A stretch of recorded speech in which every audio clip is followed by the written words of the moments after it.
Welcome back to Central News, your news updates for all things UCM, Warrensburg, and the greater Johnson County area.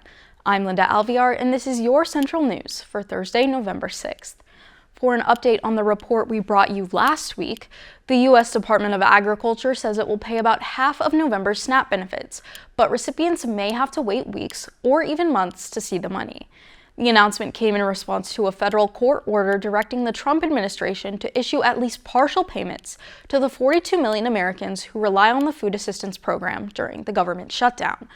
The USDA says it will use a $4.65 billion contingency fund to cover the partial payments, but the department warned that administrative delays could slow the rollout. The agency did not address what would happen if the shutdown stretches beyond November. In Missouri, Governor Mike Kehoe announced new steps to help residents impacted by the loss of federal food assistance. Kehoe is transferring $10.6 million from the Senior Services Growth and Development Fund to help with food assistance.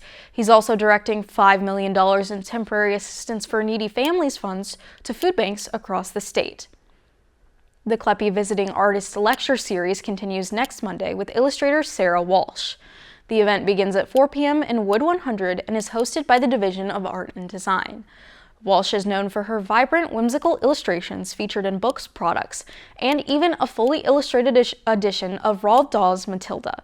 Her work draws inspiration from 80s pop culture, vintage children's books, and folk art. The lecture is free and open to the public with an option to attend virtually through free Zoom registration. The Community Blood Center will host a blood drive on Tuesday, November 11th from 10 a.m. to 3 p.m.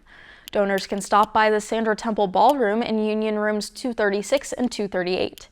The event is organized by the Office of Student Activities and is open to all students, faculty, and staff. I'm Linda Alviar, and that was your Central News for Thursday, November 6th.